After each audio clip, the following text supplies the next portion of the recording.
नमस्कार, मैं अंजलि मिश्रा और स्वागत है आपका हमारे चैनल में। शिवसेना के सांसद संजय राउत पात्राचौल घोटाले के मामले में फिलहाल ईडी की गिरफ्त में है। राउत पर जमीन के लेन देन में करोड़ों की हेराफेरी करने का आरोप है। ईडी का दावा है कि उसके पास इस लेन देन के सबूत भी हैं।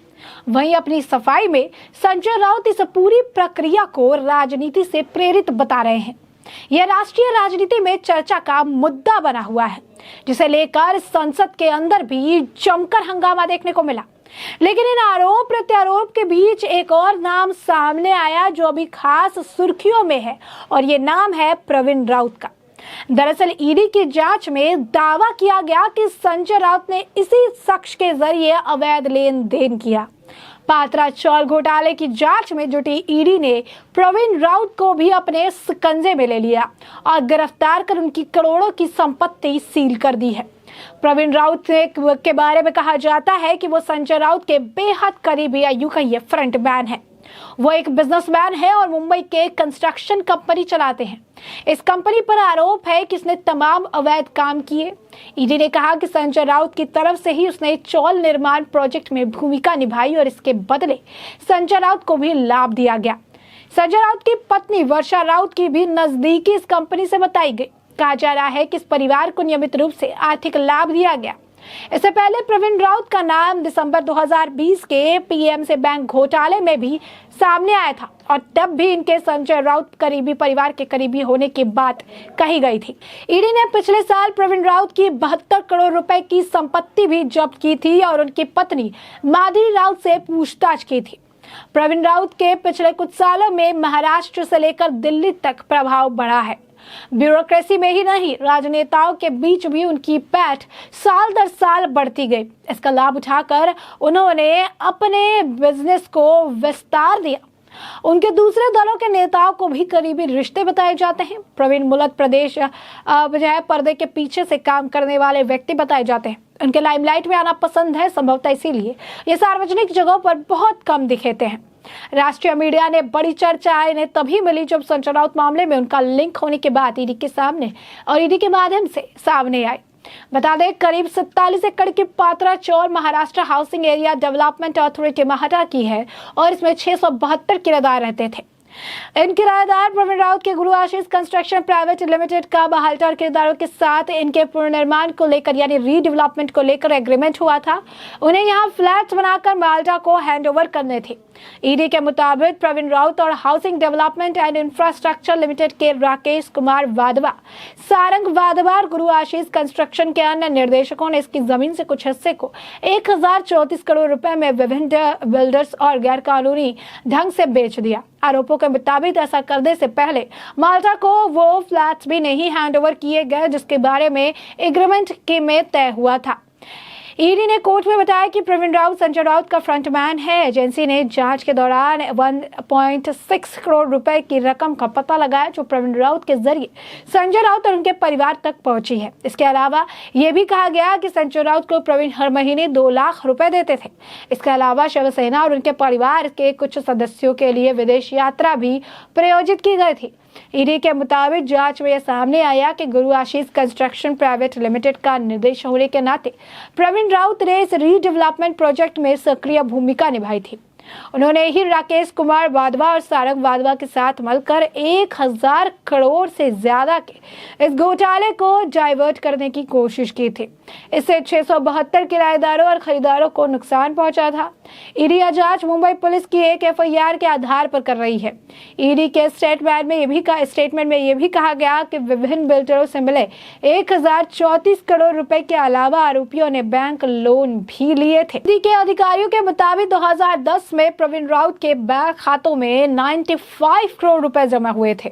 ये रकम इक्विटी सेल और जमीन की बिक्री से आई थी। हालांकि उनकी कंपनी प्रोजेक्ट्स पूरा नहीं कर पाई थी और कोई कमाई नहीं हुई थी। ईडी के मुताबिक प्रवीण राउत के अकाउंट में HDIL द्वारा 100 करोड़ की रकम ट्रांसफर हुई है। बाद में प्रवीण ने ये रकम अपनी करीबी सहयोगी परिवार जीव बिजनेस के साथी समेत अन्य के खातों में ट्रांसफर कर दिया था।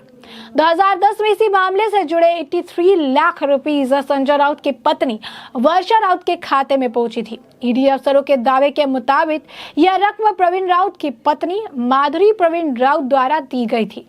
बताया जाता है कि इस पैसे का इस्तेमाल करके वर्षा ने दादर में एक फ्लैट खरीदा था। अफसरों ने यह भी दावा किया कि ईडी की जांच शुरू होने के बाद वर्षा राउत ने माधुरी राउत को 55 लाख रुपए रकम जो है वो वापस की थी। इसके अलावा भी कई सारे ट्रांजैक्शन हुए थे। ईडी ने यह भी आरोप लगाया कि किहिम बीच पर 8 फ्लैट भी वर्षा राउत और स्वप्ना पाटकर के नाम खरीदे गए थे। स्वप्ना पाटकर संजय राउत के एक अन्य करीबी सुजीत पाटकर की पत्नी है। इसी जमीन डील में विक्रेताओं को रजिस्टर वैल्यू के अलावा कैश में भी पैसे और पेमेंट दिए गए। स्वप्ना राउत जो है पात्राचौल भूमि घोटाले मामले में जो भूमिका निभा रही है वो गवाह की भूमिका निभा रही है और हाल ही फिलहाल में स्वप्ना राउत के साथ संजय राउत की गाली गलौज की एक ऑडियो भी सोशल मीडिया पर बड़ी तेजी से वायरल हुई थी, जहां कुछ सेकंड के अंदर धड़ाधड़ कई सारी गाली और अपशब्द का इस्तेमाल संजय राउत की तरफ से किया गया था, डराया गया था, धमकाया गया था, सुजीत पाटकर के नाम पर जमीन करने की बात कही गई थी। उस वक्त भी ये बड़ा मुद्दा था। उस वक्त भी संजय राउत के ऊपर एक्शन देखने के लिए मिला था और आलम ऐसा है कि आज के वक्त में संजय राउत जेल के सलाखों के पीछे है, क्योंकि पात्राचौल से जुड़े मामले में लगातार ईडी में जो है इनकी कस्टडी जो है बढ़ती जा रही है। कोर्ट ने पहले 4 अगस्त तक के लिए रिमांड बढ़ाई। 4 अगस्त को कोर्ट में पेशी हुई, फिर इस रिमांड को बढ़ाकर 8 अगस्त तक के लिए किया गया। फिर कोर्ट में पेशी हुई और उसके बाद कोर्ट को समझ आया कि इस मामले में बहुत ही ज्यादा गहन जांच की जरूरत है और ये गहन जांच तब पॉसिबल है जब कोर्ट को ज्यादा लंबा वक्त मिले। और यही कारण है कि इस लंबे वक्त के इंतजार में उन्होंने एक जो काम किया वो ये किया, इस लंबे वक्त के इंतजार में उन्होंने और ईडी को 22 अगस्त तक के लिए संजय राउत को जो है उनके रिमांड पर भेज दिया है, जहां पर उन्हें पर्याप्त समय मिल गया है इस पात्राचौल भूमि घोटाले के ऊपर से पर्दा उठाने का और ये पता लगाने का कि इसमें कौन कौन से और नेता मंत्री विधायक इन्वॉल्व है और कौन कौन से महाराष्ट्र से जुड़े बिजनेसमैन और कॉर्पोरेटर इसमें और जुड़े हुए हैं। और साथ ही साथ आपको बता दें इस दौरान ईडी ने कई करीबियों को समन जारी किया। संजय राउत की पत्नी वर्षा राउत को भी बुलाया गया, उनसे भी कई घंटे पूछताछ की गई और भी करीबी लोगों को इस दौरान कहा जा रहा है कि पूछताछ होगी। जिनके मुंबई के स्थित 2 घर है वहां पर भी छापेमारी की गई।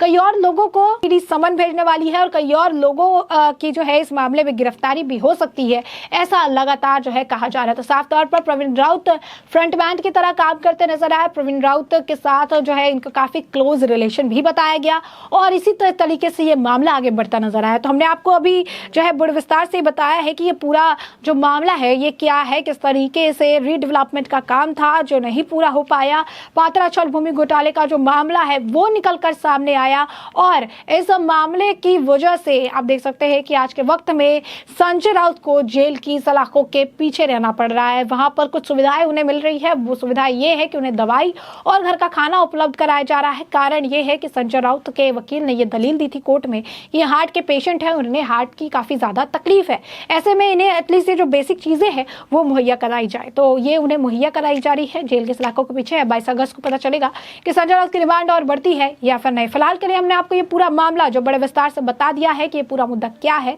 और अब इस मामले पर आपकी भी जो राय हो कमेंट सेक्शन में कमेंट करके जरूर साझा करें। धन्यवाद।